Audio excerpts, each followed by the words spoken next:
Hi everyone, it's Mrs. Anderson. This is Chapter 15, Section 5, The Effects of Global Contact. Cultural diffusion, keep remembering that.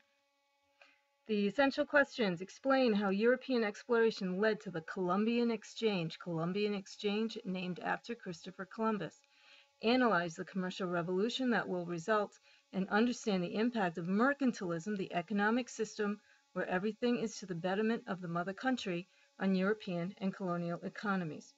Once again, I'm going to ask you to take these terms and people, change them into flashcards with 3 distinct things about each, so that when it comes to studying for that final exam and the IDs, it'll make it easier. How did the voyages of European explorers lead to new economic systems in Europe and its colonies? Voyages of exploration in the 1500s and 1600s led to a period of European domination of the globe. The exchange of people, goods, plants, and animals that came after these voyages changed the lives of those in Europe, Asia, Africa, and the Americas, and this is called the Columbian Exchange. The Columbian exchange of people, food, goods, and animals profoundly affected the world. In the wake of explorers, traders took new foods, such as tomatoes, peppers, and corn, from America back to Europe. Kind of funny how I always thought tomatoes came from Italy. Not the case. They also brought plants and animals, such as horses and chickens, from Europe to the Americas. Interesting how all of this happened in the 1500s and 1600s.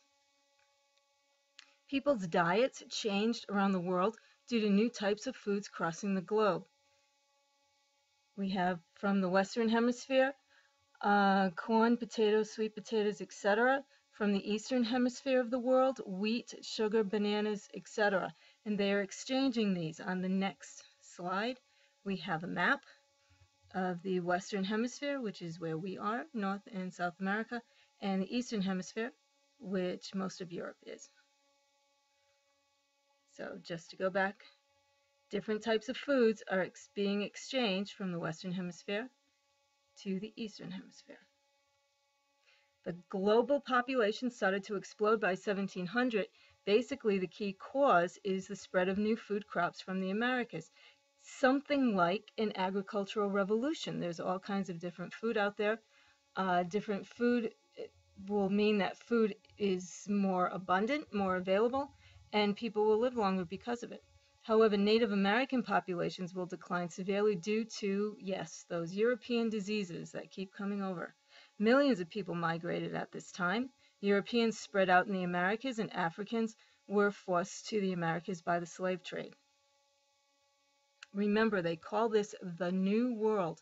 It wasn't new for the natives who already lived there. Please keep that in mind. A commercial revolution occurred as a result of direct links between the continents. Prices began to rise in Europe due to the huge amount of silver and gold coming in from the Americas. This gold and silver was used to make coins, so now more money is in circulation. That will lead to something called inflation, rising prices. This time period was known as the Price Revolution and led to the growth of capitalism, in which most businesses are owned privately. Capitalism is the investment of money to make a profit. We are all very used to capitalism here in the United States.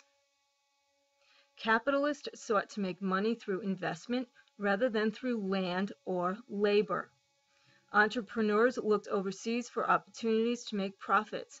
Investors formed joint stock companies to pool funds and lessen individual risk, meaning if you have a joint stock company, the amount of stock you own in a company, the percent of stock you own in a company, means you can make that much of a percent in profit or lose that much of a percent.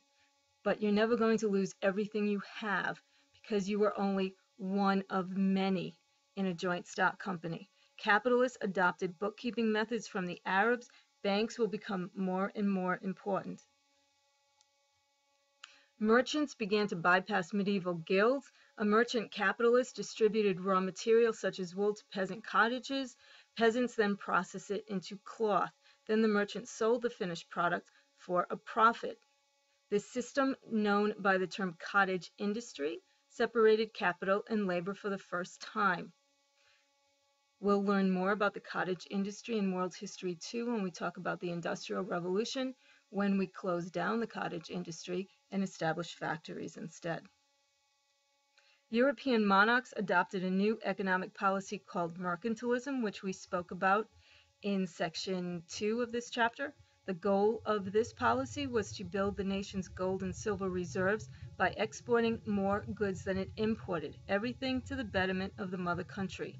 To do this, European nations had strict laws governing trade with their colonies and imposed tariffs. Basically, the colonies were only allowed to ship raw material to the mother country. That's it. No more trade for them.